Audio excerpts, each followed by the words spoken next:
Una situación desesperada. ¿Cómo se produce? ¿Cuáles son las prevenciones que uno debe tener? Un mal que toca a muchos. Se forma un tapón de moco, se forma un corte y el aire no pasa. Atención, mamás. Entre el 50 y 80% de los niños con asma presentan síntomas antes de los 5 años. El asma. Esto es una especie de nebulización, pero dirigida. Además, Hay personas de la tercera edad que son mucho más saludables que nosotros. todo un ejemplo. La vejez no existe, existe la edad mayor. Y con ello, ¿qué cosa viene? La experiencia de los años. Un tubo de la verdad sorprendente. Los resultados son increíbles. Hay gente que en lugar de aumentar la edad, no se la tiene que bajar porque su cuerpo es mucho más Exacto. joven. Y también Te comienzas a sentir mal y te comienzas hasta que algo dentro de nuestra barriga nos dice ¡bótalo! nuestra asistente del día aprenderá por qué nuestro cuerpo rechaza los alimentos. ¿Por qué vomitamos cuando tomamos? ¿Qué pasa cuando tomas? ¿No se afecta el cerebro? Esos impulsos cerebrales hacen que te dé mareo. Así empieza Doctor TV. ¡Hola, hola!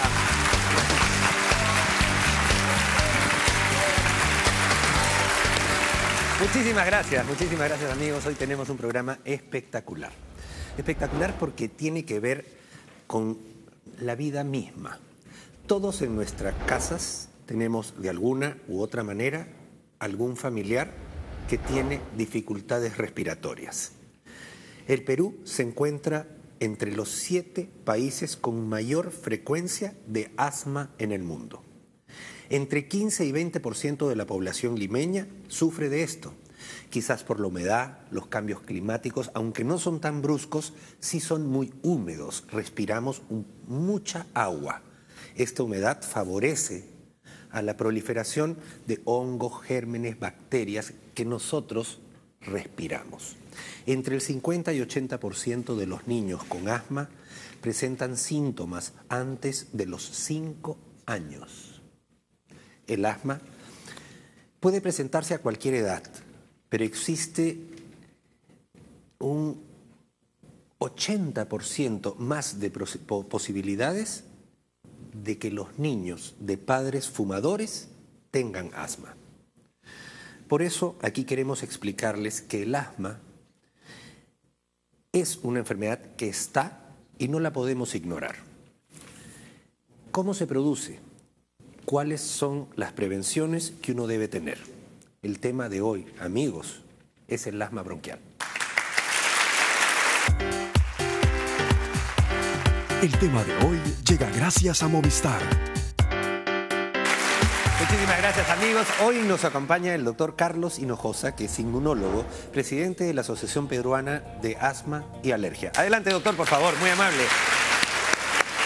Hola maestro, ¿cómo está? Qué gusto de saludarlo. Bienvenido al programa. ¿Cómo está, doctor? Quiero preguntarle, doctor, ¿qué es el asma? El asma es una inflamación alérgica de los bronquios. ¿Qué pasa? Los bronquios se hinchan por dentro. Por consiguiente, el calibre de los bronquios disminuye. A eso se agrega el aumento de secreción de moco. Pero este moco tiene una particularidad, es un moco gelatinoso, deshidratado. Y en algunas oportunidades, que depende si el asma leve, moderado o severa, va a tener dificultad para respirar. ¿Qué está pasando? Hay un espasmo bronquial. El bronquio se cierra y el paciente tiene dificultad para respirar. Entonces tiene tos, le silba el pecho, tiene como un pitito, tiene una presión torácica y dificultad para respirar. Son las características del asma bronquial. Doctor, perfecto. La parte de adentro de los bronquios, es decir, esta parte que está adentro de los bronquios, Sí. es una mucosa bronquial. Es así. Entonces, al hincharse, porque eso es lo que hace, Claro. se hincha, se dematiza, Ajá. no solamente disminuye el calibre por donde pasa el aire, Así es. sino que como es una mucosa, hemos hablado en otros programas que las mucosas segregan moquito. Exacto. Entonces, al hincharse, disminuir el calibre y segregar moco, básicamente no podemos respirar. Exacto. Entonces, como tú lo acabas de mencionar. Esas tres características hacen de que el paciente tenga una sensación de falta de aire. El paciente tiene dificultad para respirar. Pero hay algo que tiene que entender. El asma, en realidad, es una interacción, es el resultado de una interacción del factor genético con el medio ambiente. Entonces, hay una predisposición constitucional.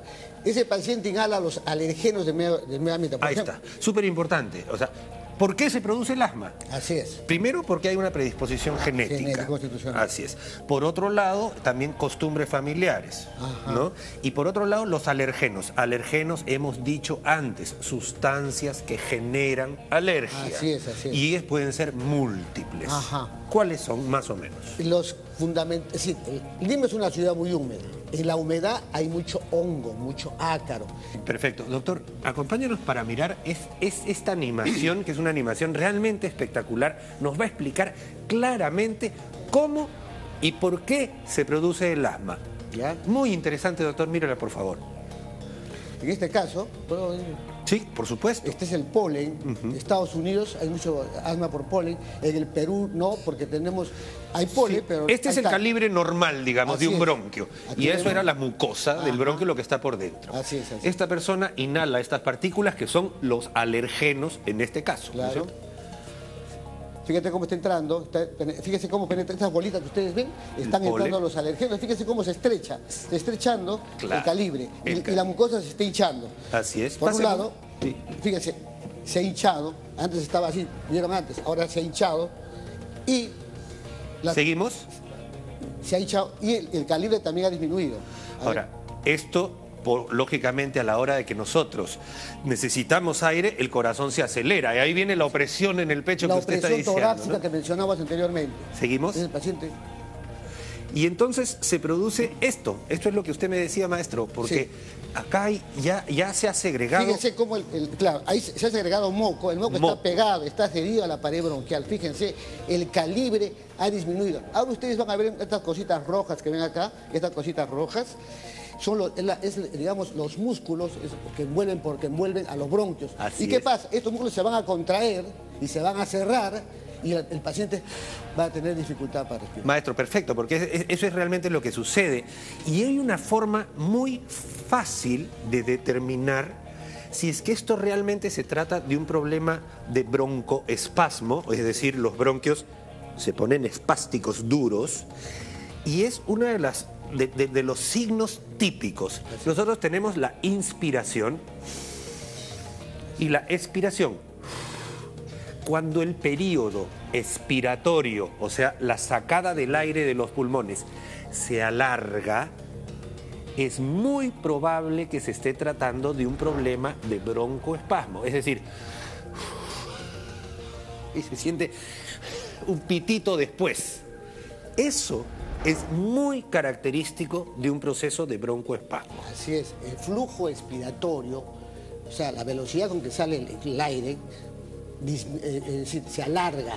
Se alarga. Se No es alarga. lo mismo y Ajá. se alarga, se alarga. ¿Se da cuenta? Y eso es Y sumamente está importante. disminuido también, está disminuido. Entonces uno muchas veces usa un flujómetro, que es muy Así común, es. que usan los asmáticos, y que soplan, y uno tiene que ver que, digamos, la cantidad de aire que salió, y con eso nos vamos a dar cuenta si tiene un asma leve, un asma moderada o un asma severa. Doctor, el tratamiento, en realidad yo entiendo que este es un tratamiento multidisciplinario además, ¿no? Sí. Y que tiene que ver con un estilo de vida Exacto. y todo, pero al momento de una crisis asmática, a Dios gracias y felizmente, la inmensa mayoría de los casos se pueden controlar.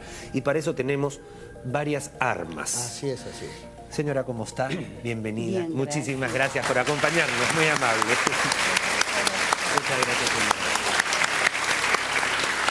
Señora, usted nos va a ayudar un poquito a Muy bien. explicar qué cosa y cómo funciona la nebulización. Muy ¿Qué? excelente. Perfecto. Lo que sí quiero explicar es que esto no es un tema que cada uno puede hacer simplemente en su casa. Esto tiene que ser medicado e indicado por un médico tratante. tiene efectos secundarios. Y eso es importantísimo, sobre todo en personas que tienen edad avanzada. Produce taquicardia, puede producir hipertensión, puede producir desvanecimiento y síncope. Y esas cosas deben ser medicadas y manejadas por un médico tratante.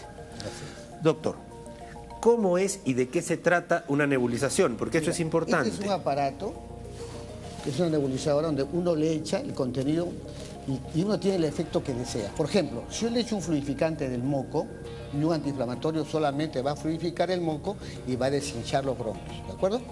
Como ustedes van a ver acá, a ver. ¿Me permite así? Enchúfalo bien. Y el tratamiento causal de la alergia son las vacunas terapéuticas para el asma, y los pacientes que tienen rinitis previene el asma. ¿En qué consiste eso? Dijimos que era un problema alérgico a los hongos y a los ácaros. Le administramos en forma continua y progresiva durante cierto tiempo, ahora por vía sublingual, tratando que el organismo va creando una tolerancia inmunológica, vaya aceptando, y de algún modo el organismo pueda seguir convivir con los alergenos y no tener síntomas. Es el tratamiento potencialmente curativo del asma. Eso, digamos, es... Perfecto, doctor, porque hay un tratamiento local, porque esto va sintomático y local a los bronquios, de acuerdo. Pero también hay un tratamiento sistémico. Un paciente con una crisis asmática severa requiere hospitalización, requiere hasta cuidados intensivos y requiere infusiones endovenosas, prácticamente de lo mismo que se le está poniendo, pero por vía endovenosa. Claro. Y eso es una emergencia grave, ¿no? Exacto, o sea, uno por asma se puede morir, señores. Uno por asma se puede morir. Que la podamos controlar es otra cosa. Pero si lo dejamos que avance solamente, puede llegar un momento en que sea muy difícil de revertir el proceso. ¿Por qué? Se forma un tapón de moco, se forma un corcho, el aire no pasa. Entonces es importante, el paciente se asfixia. Y eso hay que llamar la atención en los jóvenes. Así es. Usan el broncodilatador en forma exagerada. Se van a una discoteca, se van al baño, tienen todos un poco de dificultad para respirar y se disparan 20, 100, es decir, todo el aparato. Totalmente. Y además, doctor, esto no es cada vez que uno se sienta mal, es un tratamiento. Claro. Se dice 3 veces al día, estés bien o estés mal, hay que utilizar su broncodilatador. Pero escúchame, solamente cuando tiene fatiga, cuando tiene... Claro. ¿Por qué cosa el broncodilatador dilata el bronquio? Los bronquios cuando está cerrado. Si no está cerrado, ¿para qué uno lo va a estar usando cada 2, 3 horas? No, es contraproducente. Perfecto. Ahora, lo que sí puede usar es los corticoides antiinflamatorios para desinflamar los bronquios. Doctor, ¿algún consejito final? Básicamente solamente para encerrar la idea completa de cómo tratar o cómo manejar globalmente una crisis asmática o un proceso asmático de broncoespasmo completo. Ya. En primer lugar, el paciente le sirve el pecho, tiene dificultad para respirar, se está ahogando. Perfecto, agarra ahí esos broncodilatadores, un aerosol, y lo mueve el aparatito. Es importante también, disculpe que vamos a... No, por supuesto, doctor. Entonces, mueve el aparatito, saca la tapa, es importante saber Bota el aire. Entonces, se lo pone en la boca y aprieta. El momento que va a iniciar la inspiración, en ese momento aprieta el aparato. Entonces, el paciente que hace 10 segundos, deja de respirar, o sea, mentalmente cuenta hasta 10 y después lo bota por la nariz. Punto. Si con eso el paciente está ok ya, ¿para qué lo va a usar de nuevo? Es importante. No hay que abusar de los medicamentos. Y en realidad esto es una especie de nebulización, pero dirigida. Y la verdad es que ahora existen también las famosas aerocámaras. Que tenemos acá, por ejemplo, una aerocámara que es sumamente importante, sobre todo en los niños. Porque esto se hace así. Claro. Se pone nariz y boca y se pone la cantidad que el pediatra ha dicho. 3 o 4 puffs. Pum, pum, pum. Y el niñito... Y con esto hace 10 respiraciones y funciona, no igual, pero digamos muy parecido y puede cubrir una emergencia. Maestro, muchísimas gracias. Yo creo que estamos ayudando a la gente, de verdad. Ha sido muy amable. Muchas gracias, doctor Hinojosa. Regresamos en un corte. Muy bien. ¿Alguna molestia? ¿Alguna molestia? ¿No? ¿Normal? Sí.